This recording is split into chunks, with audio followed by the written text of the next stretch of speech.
My name is Dr. Ian Storch. I'm a board-certified gastroenterologist and osteopathic physician, and you are listening to DO or Do Not. If you are interested in joining our team or have suggestions or comments, please contact us at doordonotpodcast.com. Share our link with your friends and like us on Apple Podcasts, Facebook, Twitter, and Instagram. We hope you enjoy this episode. My name is Hadia Tariq. I'm a third-year medical student at ACOM, and you are listening to DO or Do Not. Today, we interview Dr. Adrian Woolley, who is the current director of Osteopathic Clinical Medicine at Des Moines University College of Osteopathic Medicine. Dr. Woolley received her medical education from DMUCOM and completed her medical residency in Family Practice and OMM at the Des Moines General Osteopathic Hospital. Today, she shares with us her non-traditional journey in medicine, which began as a forensic technician before starting medical school. She talks to us about the many responsibilities of working in academic medicine and how her passions for osteopathic medicine stretch outside of the classroom and the United States through her ongoing involvement in the Fascial Net Plastination Project. I love Dr. Woolley's unique pearls of wisdom, and I know you will enjoy this episode. You are listening to DO or Do Not. My name is Hadia Tariq. I'm a second-year medical student at the Alabama College of Osteopathic Medicine. Today, I'm joined by Dr. Adrian Woolley, the Director of Osteopathic Principles and Practice at Des Moines University College of Osteopathic Medicine. Welcome to the show.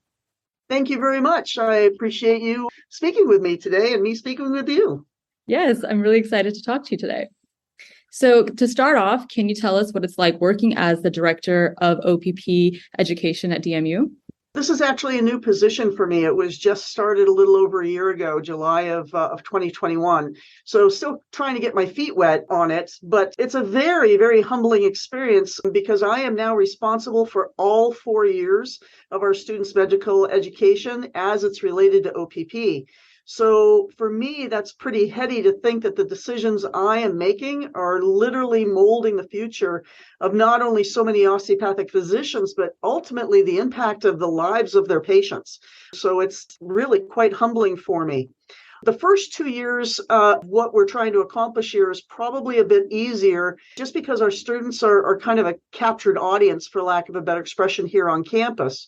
And before this position was awarded to me, I was the first and second year curriculum coordinator for a number of years. So I have a lot of background already on the information that was disseminated through our department. So when the position was given to me by our dean, he also made the decision to merge our OMM and family medicine departments. So we're now considered the Department of Osteopathic Clinical Medicine, or we refer to ourselves as the DMUCOM. So now this is broadening what I'm doing because of our combined departments, and therefore I'm able to now hopefully work through and ensure that the ClinMed courses also now include the OPP, which really wasn't accomplished before because the OMM department was kind of siloed into teaching everything. So now what I'm trying to do is assist in writing and implementing new curriculum for them and working very closely with our new chair. So there's a lot of Jenga-ing to get us more working together as our new larger unit. And then I'm also now working and reaching out to other departments on campus, like anatomy, phys pharm, biochem, and trying to get them integrated in and discussing how OPP actually marries into their disciplines as well. The challenge that I'm really seeing with this is that of third and fourth years, because as you may be aware, it's very, very difficult to have our students rotate with as many DOs as possible, but especially those that are comfortable with manipulation and are practicing perhaps what we consider more osteopathically. So I can't mandate how they practice and pass their information on to our students. But if I can hopefully remind them of the efficacy of OPP, it will hopefully make it easier for them to allow our students to practice their manual skills. And then, of course, the other challenge is our allopathic brethren and other medical professions that are not maybe well acquainted with what we do. How do we educate them and make them more comfortable in also allowing our students to utilize their skills when it's not anything they may have heard of or seen utilized before? So thankfully, this is a 5-year project. So I'm starting with everything on campus to get the ball rolling, make myself a little more comfortable, get others involved, and then kind of working towards that 3rd and 4th year portion of it. So it's been very interesting for me. It's also very challenging and but very fulfilling, because I, obviously love my profession. And so being able to disseminate our principles and practice to all of those that are ultimately teaching our students is really kind of quite fun. I'm having fun with it. You definitely have a lot of responsibilities on your plate, it seems. That Yes. leads me into my next question, actually, which is, Yeah. can you start with what your normal day looks like and start from the morning and take us through what your normal work and role responsibilities are? I'm still trying to figure out what a quote unquote normal day is. I don't know about you, but it's kind of a duck and dodge. I usually arrive on campus between about 6:15 in the morning. Our clinic is actually on the medical school campus, so that makes it very convenient for me. I will take a look at my patients for the day if I'm seeing some. And so that allows me to kind of remember what we discussed the last time they were here. And then I have a form that I utilize that's kind of my procedure note that goes into the EMR. And so I'll get that all filled out, and I'll put little love notes to myself on the bottom based on what I had read, and kind of get myself ready to go on that one. In our department, we have meetings from 7 to 8 on Monday mornings and Friday mornings. So therefore, kind of working on things like that. And then if I am seeing patients, we usually start at 8. I will have my rotating students, and we have OMM fellows in our department, and they'll join me at 7:30 so that we can go through those patients. I can kind of give them an idea about their personalities, medical backgrounds, how I've been kind of looking and treating them, so they kind of don't go in blind, because I have some very interesting personalities in my clinic, and some days they really surprise you. With my new role here, I've gone from 40% patient care to just 25% patient care. So I'm only seeing 3 half days of patients a week on that. And so after seeing them, whatever, it's Monday mornings, Thursday mornings, and Tuesday afternoons, I will bring the students and the fellow back into my office, and we'll debrief. We'll go over the patients, discuss the medical concerns that they had, see how they were able to assist me with the patient. I always make sure that our students understand how to do documentation and coding. So we'll go through that, the complexities of that one. And so that would be the patient care end of it. Depending on the days, I have a ton of meetings, 2, 3, 4. It just kind of depends, and sometimes you feel you have a meeting with a meeting. I kind of duck and dodge on that one. Being as I am kind of working with the curriculum, I try and go to each one of the lectures that our section presents. So those are Monday afternoons, Wednesday late mornings. So I just gave our second years their 3rd cranial lecture today. And then our labs, we have 220 students on campus, so we divide them into 4 labs. So our labs for the first years are Tuesday and Wednesday mornings. And then for the second years, it's Wednesday and Thursday afternoons. So our labs are an hour and a half. Our lectures are usually about 50 minutes.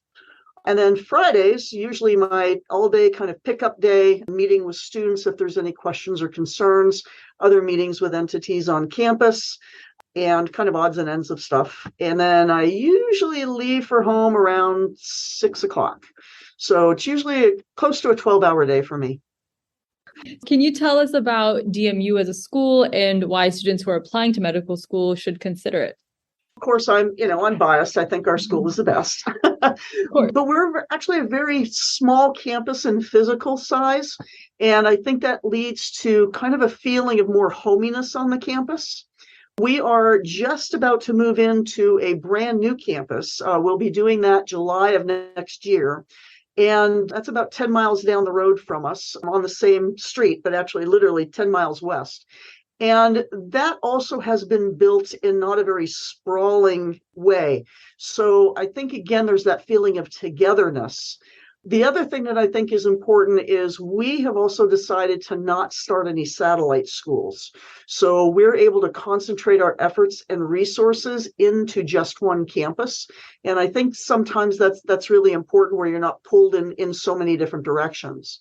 The other thing here on campus that we have is we have DPMs, PTs, PAs, OT, Masters of Public Health, and Masters of Healthcare Administration. So the ability on this campus of IPE and us kind of working together is really, really huge here. And I think that's really important because that's the way medicine is working, right? And I think probably one of the really important things is, and one of, I believe, our biggest wins is that the faculty really, really do care about the welfare and education of our students. And I have seen that since I literally started here in 91.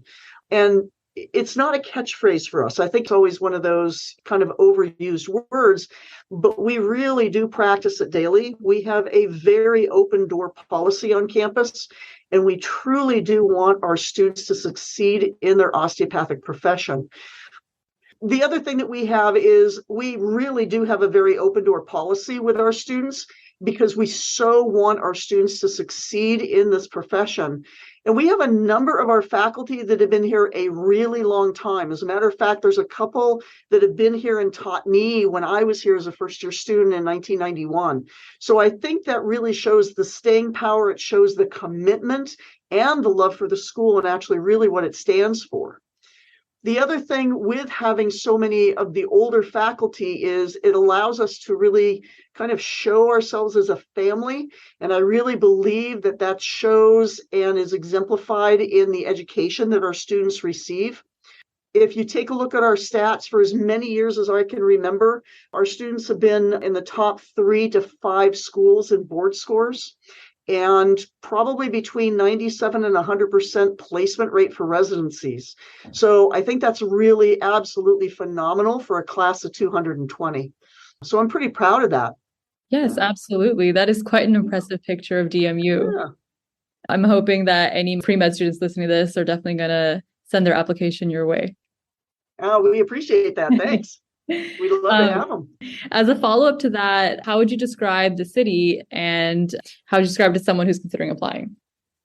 Certainly, it has markedly changed since I was here in 91. It's just really, really blossomed. But I know when I was kind of applying and my friends were learning that I was going to go to Iowa, they just really kind of kidded me. It's like, well, it's not very cosmopolitan and you're probably going to be walking around in bib overalls. You'll have a piece of hay hanging out of the corner of your mouth and that stereotypic farm look. And we're really not. Now, yes, I did marry a farmer. So that worked out that way, but I do not own a pair of overalls. And no, I don't walk around with a piece of hay in my teeth. We have a lot to offer, a lot of cultural, artistic venues. Our civic center is absolutely phenomenal, and we bring in the big shows. We've had Hamilton here. We've had Cats. We've had Phantom. We've had, you name a major singer, and they have come here. And we are also known for our Iowa State Fair that really brings in a number of really good venues as well. Our symphony is amazing. I love going to the symphony here. Again, it's not a huge venue, so even the cheapest seats up at the highest area, you are really getting good value for that. So it's just absolutely amazing. We don't have mountains. We're kind of not known for that, but we do have some fairly good hills if you want to go hiking. Mm-hmm. Des Moines and the surrounding areas, because again, I don't get out into a lot of the other regions. It's just kind of me. A lot of hiking, a lot of biking trails. We do a marathon every year that qualifies you for also the other big marathons. We do Ironman here. We have amazing restaurants, so much better than when I was here. 5-star. We have a number of microbrews because that's kind of the newest in thing as well. The other thing that I think is really, really nice about Des Moines is you drive 2 hours in any cardinal direction, and you're literally not only in a different city, but you're in a different state. So Chicago, just 6 hours away, easy drive. Minneapolis is under 4 hours if you go north. Kansas City is under 3 hours if you go south. And then Omaha is just about 3 hours to our west. So if you really kind of want to get away for a weekend and get out of Des Moines proper, it's easily doable. And even, driving there and back in a day. Chicago, not so much, but the other ones you essentially could. west side of us is the Missouri. The east side of us is the Mighty Miss. So if you really kind of want some bigger water venues than our lakes and rivers that are within the state, we've absolutely got it there. So I really think depending on what you want, you're going to be able to find it in Des Moines.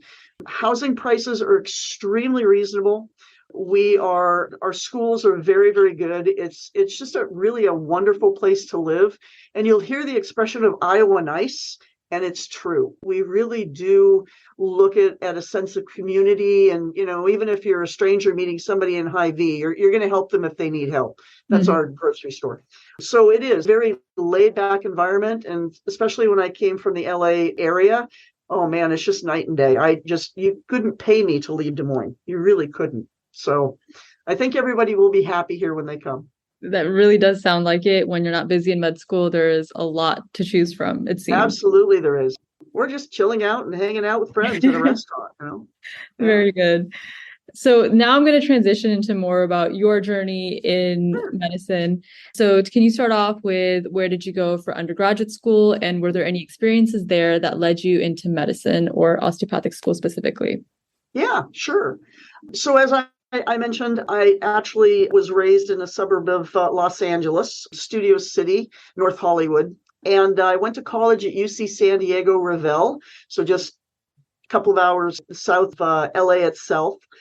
At that time, when I was going to college, there was just the one school. And fortunately, California kind of has that reputation, or at least it did, of not being all that DO friendly, because of its history. So I never grew up around the understanding that osteopathy even existed. So I was always going kind of the allopathic way of doing it. But I knew that even before going to college that I wanted to be a physician. So that was never kind of in the mix. In other words, it didn't change when I was in college. I knew I was heading in that direction. So continuing on that, you were what we call a quote unquote career changer or a non-traditional medical student. So What field did you work in before medical school, and how did you know you wanted to become a physician then? As I mentioned, I knew from a very, very early age that I really wanted to do medicine. It just fascinated me. When I was younger, though, I actually thought I wanted to be a vet because I absolutely love animals. But I also noticed that when my goldfish died, I would cry for 2 days. So I thought maybe it was going to be a little too traumatic for me to be taking care of animals. And I thought, well, maybe people would be easier. So it kind of transitioned into the people end of medicine. As far as figuring out where I may have wanted to be, I absolutely love mysteries. And there was a TV show in the kind of late 70s, early 80s, and you may not have heard of it, called Quincy. He was a medical examiner in LA. And so this to me was just absolutely fascinating because it not only mixed the mystery of why that patient died, but it also mixed medicine. So I thought, wow, I thought that was it. That really, really appealed to me. So after I graduated college, I was a little burned out. I was 5 years because of my major and minor. And I knew that if I immediately went into medical school, that I would probably be burned out and I really wouldn't do very well. So I went back to LA, moved in with mom and dad. I resumed working retail, which is what I had done for a number of years in my life. And I took some night courses and some things that I just didn't have a chance to do when I was in college, subjects I really was just kind of interested in. And then I also looked at volunteering at the LA County Department of Coroner and ended up volunteering for almost a year, about 4 hours a week. And I absolutely loved it. So kind of talked to them. I ended up being hired by them and ultimately worked my way up fairly quickly to what was known as a supervising forensic technician. And so I was in charge of gathering all the lab work and kind of organizing the other autopsy techs and then working together with the docs. And the docs knew that I really, really wanted to go to medical school and was interested. So if they had a very interesting case, they would bring me over to their table and talk me through. So I was getting an amazing education on things that I had no idea right then what I was seeing. Now I look back and go, dang it, I really should have been taking pictures or something, which of course you don't do. It was absolutely fascinating what I was able to do. I did a lot of autopsies. I was actually there for 5 years, and I would do 1 to 4 a day, kind of depending on the complexity and what we were working on. So I really, really thought when I was going to go to medical school that I was going to be doing forensic pathology. So again, kind of going that MD route because I didn't know anything else.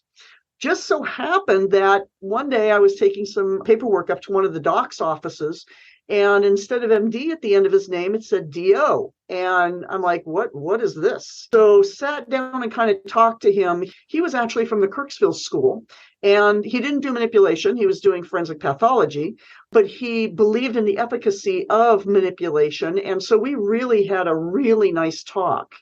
And at that time, I don't remember the exact years, probably, well, obviously close to when I ended up getting into DO school, but I had applied for MD schools for a couple of years. And as soon as I cashed my check, I got the rejection letter. So I was pretty bummed out and went kind of back to school thinking I may end up doing medical illustration. So took some courses in anatomic drawing and that type of thing. And that's kind of where I was going. But then when I ended up talking to the doc and then kind of doing some research on my own, I really, really liked the concepts of what osteopathic medicine was doing. So ended up applying, and I think there were maybe 12 or 13 schools at that time. I don't remember. And DMU was the only one that interviewed me and gave me the offer. So I interviewed December 8th, found out I was accepted on December 23rd. Best Christmas present ever. So I've been so appreciative that they gave me a chance to do what I really love to do. And I think that's why I'm so loyal to them, because they granted me the ability of being able to do my calling in life. So absolutely, that is such a beautiful story. Oh, thank you. And I don't think that's something that a lot of medical students even see as a possibility of volunteering somewhere like the coroner's office that gives you such a unique experience into medicine and anatomy. Absolutely. It also gives you an entirely different view of life. Because again, as you just said, there's not a lot of people that have the ability of doing that. And you go into the anatomy lab and you see them in a different way.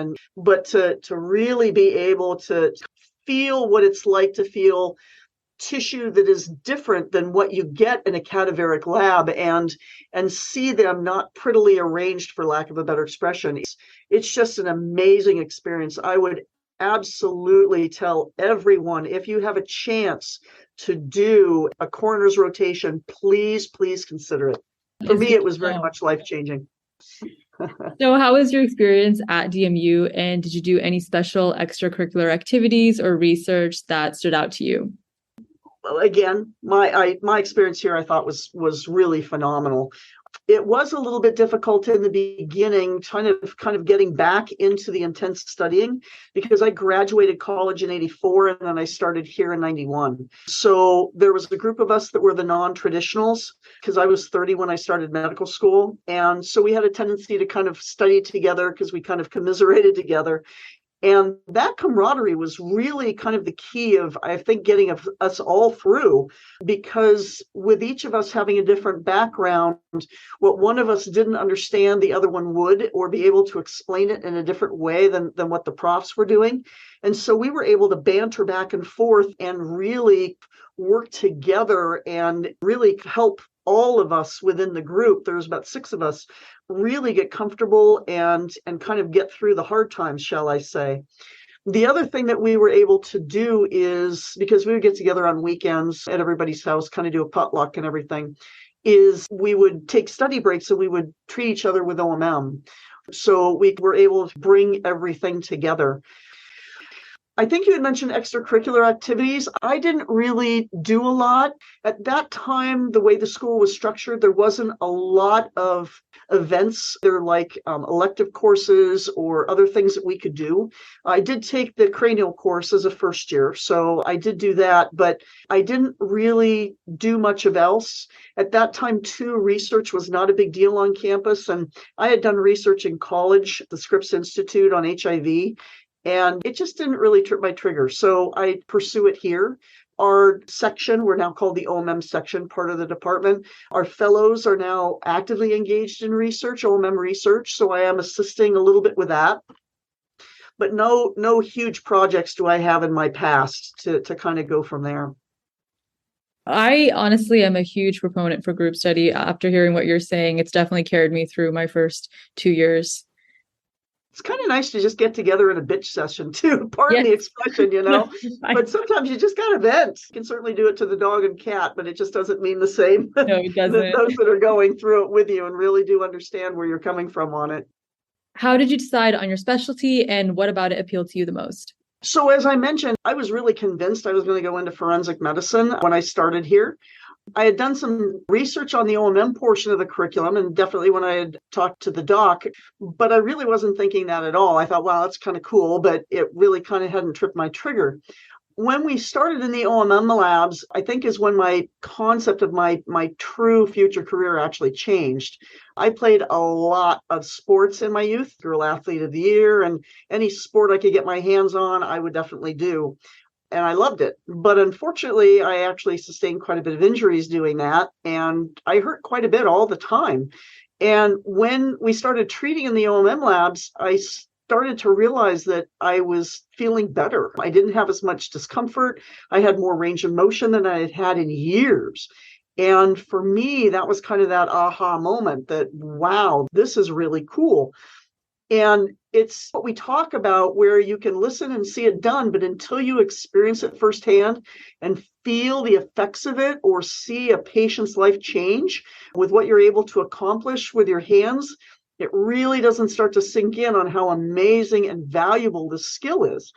So as I was beginning to feel better, I wanted to learn more. So I ended up working with members of the OMM department over the summer, seeing patients, going to convocation, going to conferences.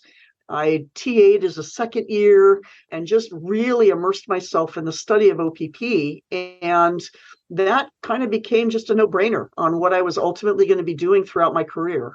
So OPP for me just absolutely makes sense. My undergraduate degree was in physiology. And then my love for anatomy and, really wasn't difficult for me to understand the principles. And then with my hands-on experience at the coroner's office, because we wear two very heavy sets of gloves, and then on your non-dominant hand, you actually wear a chain maul glove. My palpatory skills were actually fairly decent when I started doing OMM, and therefore that diagnostic portion came easily for me.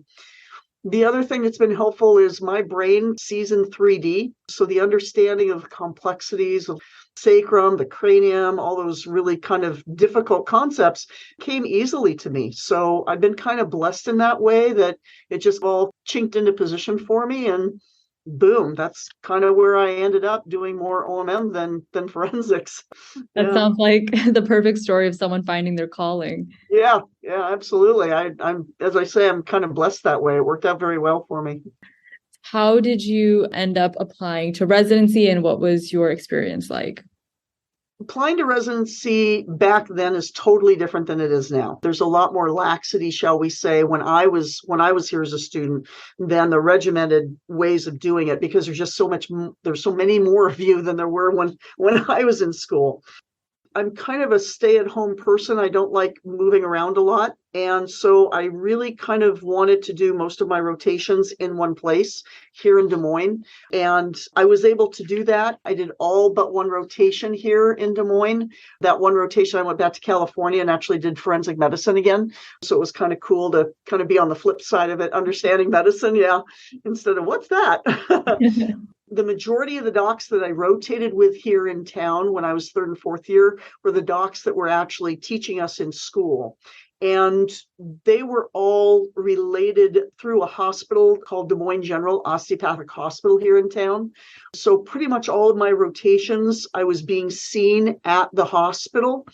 And that hospital was absolutely fabulous. We had 120 beds. It was very much a family. Everybody worked well together. Obviously there's a hierarchy. Everybody knows where you are in the pool of sharks and minnows. But even as a student rotating with there, you're the minnow. And you were included in everything. You just weren't the scut monkey doing all the paperwork and the H&Ps. So because the docs knew me really well, and I also them, I was actually recruited fairly early in my fourth year to really apply for the family medicine residency there. Here's a shocker for you. It's the only place I applied. So I literally put all my eggs in one basket on that one. The interview process was talked about our day and, the cats and the dogs more than why do you want to come to Des Moines General? Because everybody knew why I wanted to come to Des Moines General. So it was already there for me. I did a traditional rotating internship and then 2 years of family medicine, co-chief intern, chief family practice resident. And I really loved still being able to do all of the OMM, even though it was, just family medicine, not only in the hospital, but in clinics. I'd get orders even as a resident to come in and treat the patients.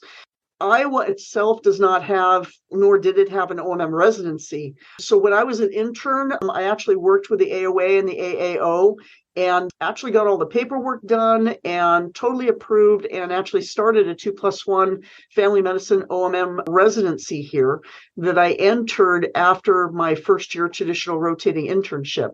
Unfortunately, my second year in that residency, it was actually shut down.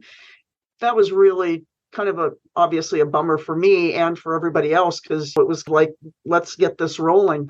So I put a lot of time and effort into it, and it kind of bummed me out, obviously. So I was able to finish my residency in family medicine. So that was my primary board certification. And then I was still in that age where you could grandfather in to other residencies. So I was able to sit for my OMM boards. So now I'm double boarded. And then I also have a certificate of proficiency in osteopathy in the cranial field. So I teach the 40-hour cranial course here on campus as well. And unfortunately, with my lower patient caseload and trying to get in all my OMM patients, being able to practice the acupuncture has been very difficult. So I actually haven't started that. Well, it seems like you really advocated for yourself throughout your residency.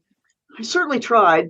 It was just devastating when the hospital closed down. It really Sure. was. It was such a family for us. And, pretty much 99% of all the DOs that in the town kind of worked through that hospital. It was ours. I mean, we really considered it ours. And it was just absolutely devastating when they closed it down. It really was. So that kind of leads me into my next question. Seeing as you were trained in family medicine and then OPP, how did you know you wanted to work in academic medicine? And what do you think are the pros and cons of your choice? Academic also kind of fell into place for me a little bit. The family medicine, not so much. There was one of the docs that worked at Des Moines General, and his office was literally on the corner of the hospital. So I went and worked for him for 4 years, part-time in family medicine. But when I was graduating from DMU, the head of the department knew that I absolutely loved what I was doing and offered me a position at that time, even before I had finished my residency, to come back and teach at the school. And so during my internship and residency, whenever I had a chance, I'd go over, I'd help with guest lectures, I'd help TA the cranial course. So I kind of never left the school in that incident. And so when I graduated, I just immediately started here in the what was the OMM department at that time, working part-time. And I love teaching. It was something that probably started a little bit earlier than medical school for me, in that a number of the jobs that I'd have, I would need to teach people how to do what I was doing. Mm-hmm. And so I realized I think I was fairly good at it. And they turned out pretty good, the people that I trained. And when I was here at school, I really, really loved being a TA, to be able to kind of help other students kind of learn and, what are the little tricks that make it a little bit easier. So academics for me was just an easy decision to make. And then, of course, being blessed with the head of the department having faith in me to be able to teach. Pretty much I've never left the school since 91. Yeah, I've always been, a little bit in and out during that internship and residency, but then right back in it. So I formally joined the school here August 1st of 98. So I'm in my, 24th year here at the school. So now we're going to switch gears a little bit. And can you tell us a bit more about your involvement in the Fascial Net Plastination Project based in Germany? Wow. It was something that kind of came out of the blue, to tell you the truth. The Fascial Net Plastination Project, we call it the FNPP. It started as a collaboration between the Fascial Research Congress and what is known as Somatics Academy and Gubener Plastinate, and started at the Plastinarium, which is in Guben, Germany. And we first started working on the project in 2018, but this was a project that was thought of by a number of people beforehand. There's a fascial research scientist by the name of Robert Schleip, and he's based in Germany. There's a professor of anatomy. Her name is Carla Stecco. She's from Milan, Italy. And then there's a clinical anatomist, John Sharkey. He's from Ireland. And the people that have ultimately been involved, like those that I've been working with, those are the kind of the key people that started it. We're from all walks of life and are literally from all over the entire world, primarily working in some type of body works. So there are yoga instructors, there are Pilates instructors, there's massage therapists, body works. I'm the only DO involved in the project. So I'm really, really excited about that. And of course, with all the information that we're gathering on it, my goal is to start to disseminate it through. So this may be a nice way of being able to do that. So if you kind of take a look at the way we normally look at anatomy, let's say when you're in the labs prosecting, you've got that stuff that gets in the way, that filmy stuff, that wrappings around everything. And as I was taught as well, you get rid of that because it's in the way. You're looking for the muscles and the bones and the ligaments and the tendons and all that other stuff. Well, you just cut through all the good stuff. That's the fascia. And those of us that do manual medicine, whatever genre you would like to call it, we know that that's important because we can feel that underneath our hands, right? You have to get through that to get down to the muscles and the bones and all that other stuff. So what the originators were really thinking of is, how do we show that? How do we start educating people on the importance of fascia? The Plastinarium that's in Guben, Germany, was started by Gunther von Hagen, and what he does, and you've probably seen on Body Worlds exhibits, they will take bodies and do very strange things to them at times, and then pose them, trying to get across showing you how the body moves, how there's the interconnectedness going down into the depth of the bodies. Well, what this project is, flipping it on its ear. Instead of saving the muscles, ligaments, tendons, bones, all that stuff, we get rid of it and we leave the fascia. It wasn't known because of the chemicals that are used in the plastination project, whether the fascia would actually stand up to it or not. Started in 2018 with a group of us that went to Guben for a week, and we were given different body parts for lack of a general expression. And we were taught how to think flip reverse and take out everything, leaving the fascia there. And then those parts were put through the plastination project to see if it would actually work. And lo and behold, dang it did, just fabulously. Mm-hmm. So now you had these body parts that you could pick up because they were plastinated and really see the intricacies of them. And that's what really kind of started the project. So one of my first pieces from the 2018 is now on permanent display in Heidelberg, Germany, in the Body Worlds exhibit there. So in understanding, kind of going through a process of working on these smaller regions, it was really thought of what would happen if we did a total body plastinate. Mm-hmm. Now, of course, you can't totally strip the entire body, but are there windows? Are there regions of the body that we can, again, utilize this process and show the different layers of fascia within the body, therefore explaining more about how important the fascia actually is? Mm-hmm. So we started on that big project right before COVID hit. So many of us were able to go back, work on the project, but then it really kind of shut us down. So those that were closest to Guben or closest to Germany and able to kind of travel did really the bulk of what turned into this project. So I have a very small piece of Freya that I worked on, and that is ultimately what we called our plastinate. And Freya actually stands for Fascia Revealed, Educating Interconnective Anatomy. And she is absolutely gorgeous. Wow. She is Amazing. So that is kind of the culmination. We're still trying to figure out where we want to go from here. But Freya was just displayed at the Fascial Congress. It was up in Montreal about a month ago.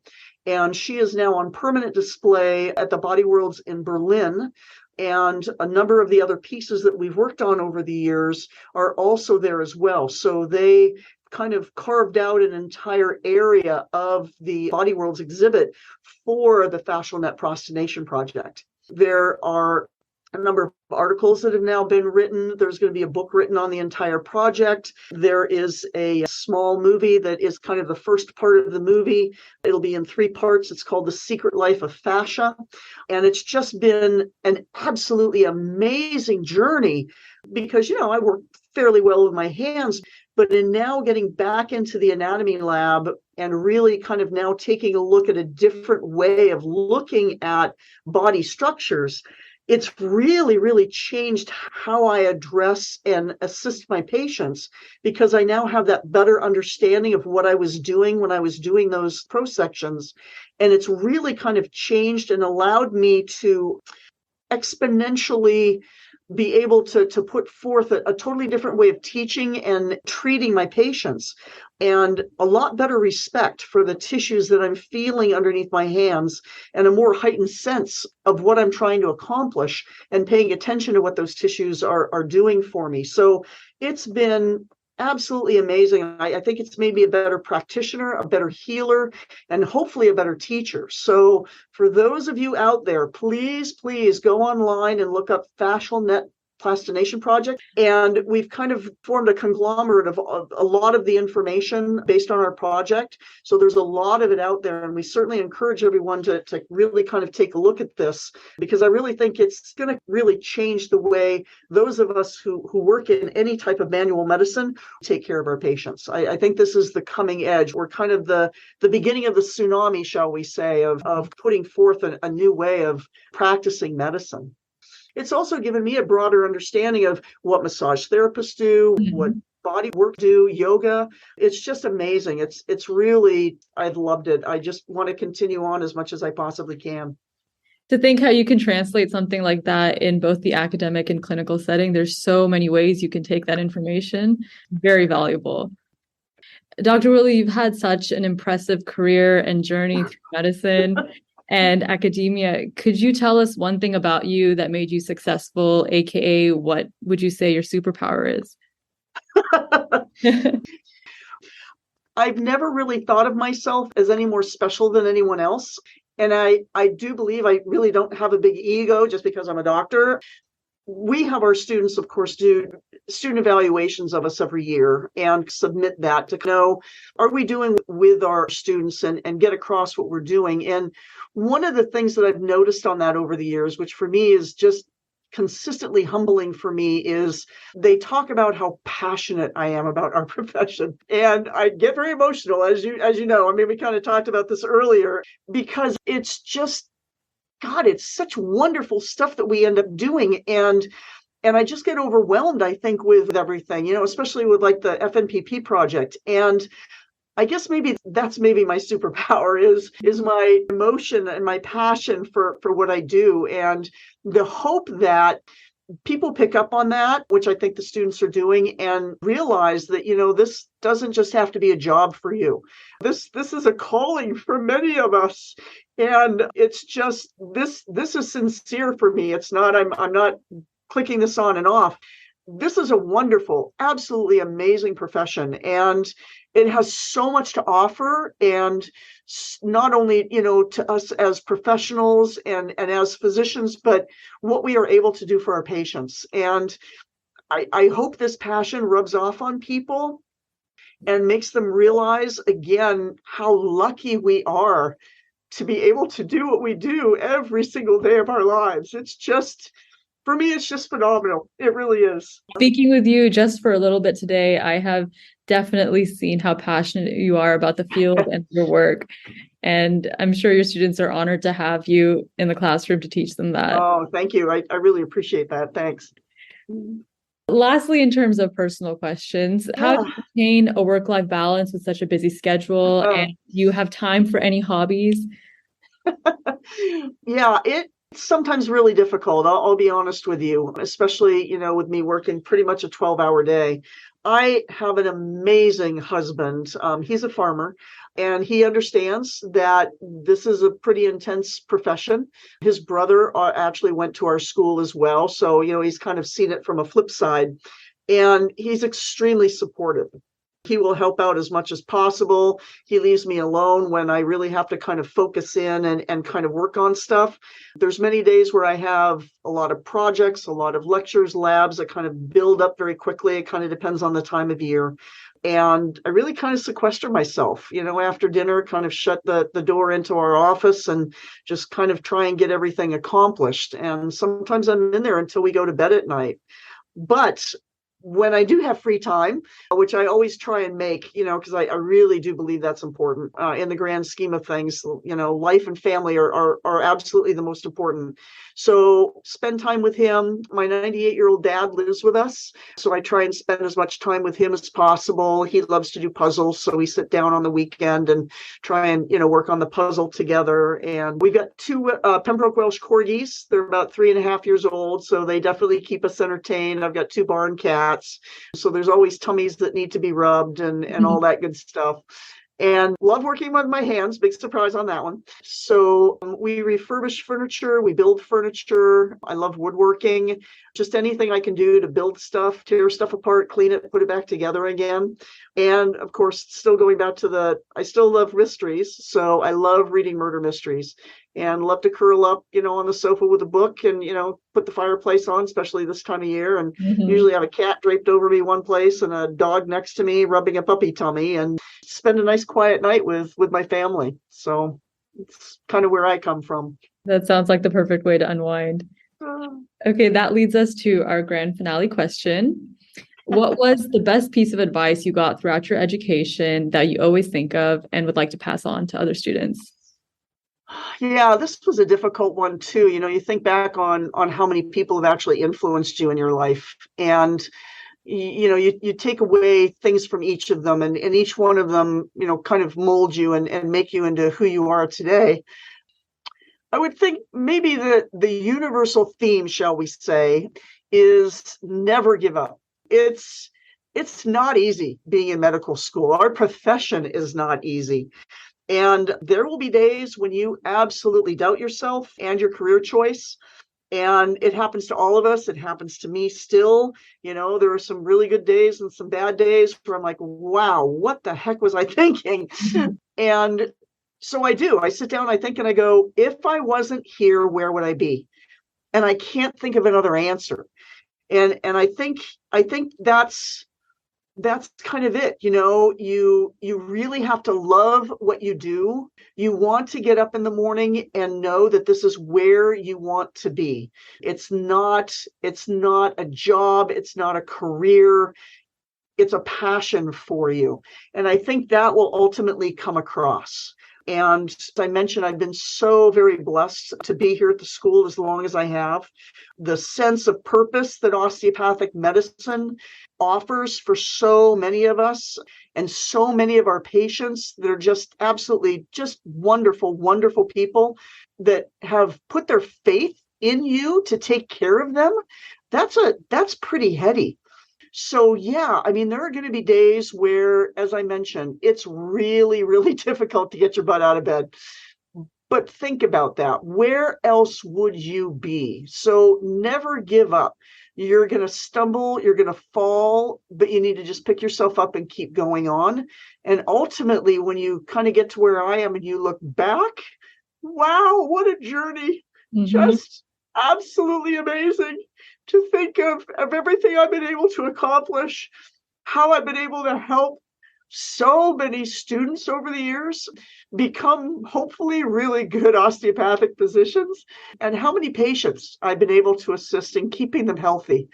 So I think that's just amazing. So again, never give up. Just look towards the future. There's a bright light out there, and it's not always an oncoming trade. So, really, it's just amazing to to think of the differences that we've made in our lives and those around us. So that's what I would impart to you. I think you put that so beautifully. Medicine is definitely an honor to be a part of in whatever capacity. And that is a great note to end this episode on. Okay, thank you. Thank you so much for sharing your story with us today. Oh, you're so more than welcome. Hopefully it helps others out there. This concludes our episode of Do or Do Not. Send all inquiries, comments, suggestions, and even let us know if there's someone you want us to interview to doordonotpodcast@gmail.com. Don't forget to like us on Facebook at Do or Do Not Podcast for updates. If you enjoyed our podcast, please share it with your classmates and administration. We have plenty of more interviews lined up, and we're excited to share them with you. This is Tianyu Shea. Thank you guys so much for listening to Do or Do Not.